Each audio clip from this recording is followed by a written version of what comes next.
Full patch notes. This game is in its groove now. There is so much going on within these patch notes. Let's get right into it. We've got a class change. We all knew this class change was coming, but we didn't know it was going to be every 7 days. I'm going to jump around really quick just to give you highlights because it's so amazing what's going on in the game right now. If you come down here to all these new legendaries added for each class that change skills, these are new legendaries. So we're going to have all our other legendaries, all the skills you're used to right now, plus all these new ones. We'll talk about these in a minute. If you look over here at our Fading Ember, we've got a Fading Ember cap increase. Of course, it's not enough. We're going from 200 to 280, but we are able to turn in the Fa runes into an eternal legendary crest. That means that whatever we get from this, we can put up on the auction house. We couldn't do this before. Couldn't put it up on the auction house and sell it for a crazy amount of platinum. So that's going to help out quite a bit. And then if you look at these events, yeah, cosmetics. We got another cosmetics coming. I want more and more cosmetics. Please give it to me because I will buy them. We have a new event again, the Hungering Moon one's coming back, plus this new one right here. So now we've got rolling events coming into the game. And I knew this was gonna happen. I'm so glad they've got these events rolling now. So 2 different events coming up. We've got one on the 20th and then also on the 29th. Yes.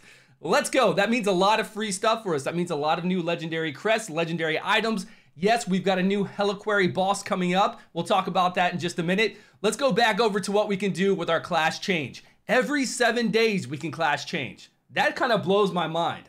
If you just want to try out classes, if you're just bored, kind of grinding with your class because you're going to Paragon 600, you're trying to get to Hell 5, man, just try a new class out. There's some stipulations here. I don't see any kind of negatives to doing this. There are some things that will not carry over. We're not sure specifically what. It just says some class specific cosmetics.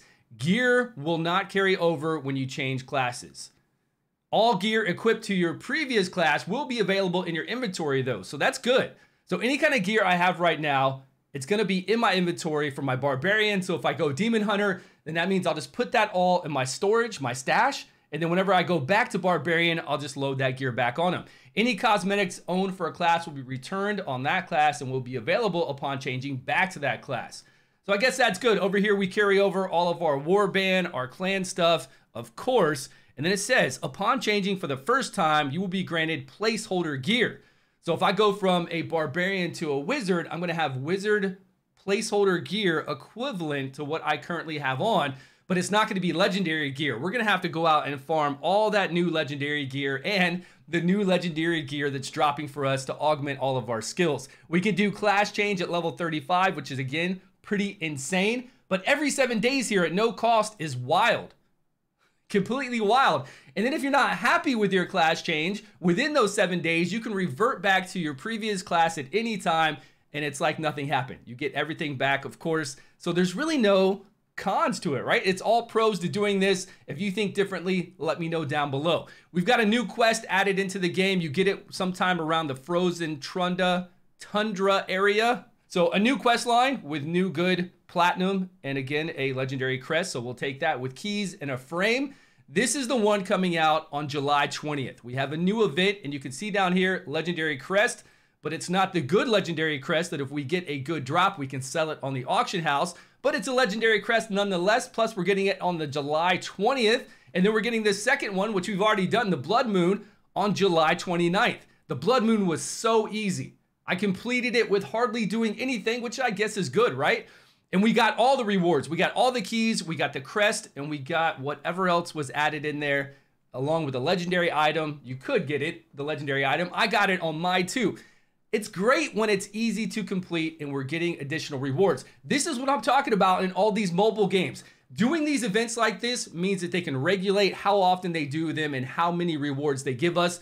And as we can see, they're going to start rolling these out. So we get more and more legendary crests every month to help out all the players in the game so we can enjoy the game, so we can play with some legendary gems and really get to enjoying that part of the game.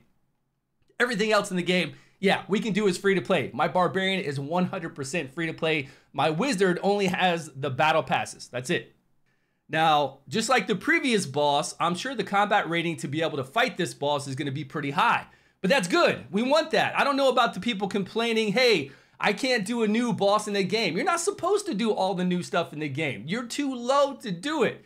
Once you get to Hell 3 and start grinding gear, you can start doing the Ice Angel Lady, whatever her name is. And then now this, I'm pretty sure, is going to be much higher. So once we get into Hell 4, this will be there waiting for us, which is good because previously we had nothing waiting for us. Now we've got this big dog that's going to be there waiting for us once we get into Hell 4. I'm assuming grind out some gear, get our combat rating up, then we'll be able to fight this one here.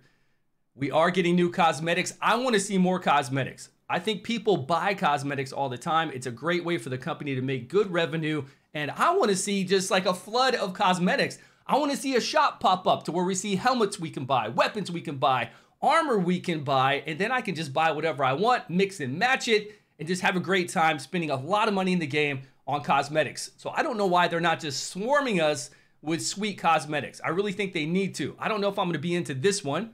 Okay, looks pretty decent, but we'll have to see how it turns out. An amazing update. You can read through the rest of this talking about the warband. We've got monster affixes change here. They are changing some of the wording on some of these legendary gems, but I don't think it's changing how they actually function. It's just making it more, you know, intelligent for you to be able to understand what's going on there. These class changes are insane.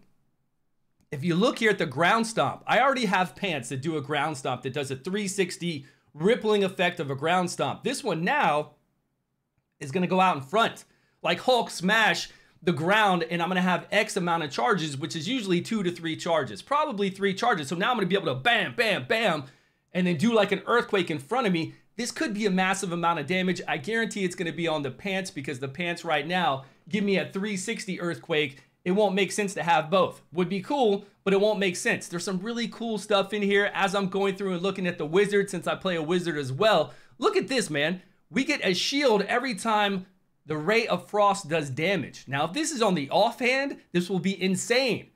Depending on what weapon or what armor this is associated with, could be just incredibly insane.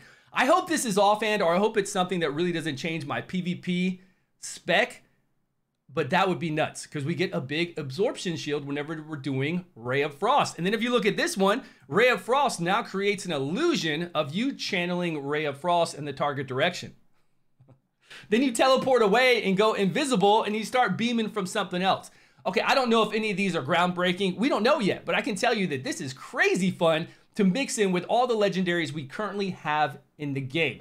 You guys let me know your thoughts on this patch down below, please. I'm loving it. I'm excited. This game really feels like it's on its feet now. It's getting in its groove. It's doing everything that I've been talking about before the game came out, since the game's been out. To all the haters and naysayers out there, it's finally getting to what we've all been talking about with mobile games, and they'll continue to do this every single month. They'll add more and more and more on top of this. They'll make world bosses good. They've got to. We need the world bosses to have a reason to go out there and farm. They're going to make anything else in the game that we can think of fun. They're going to probably add more things in the game for us to farm. More events, of course. These are nowhere near enough events.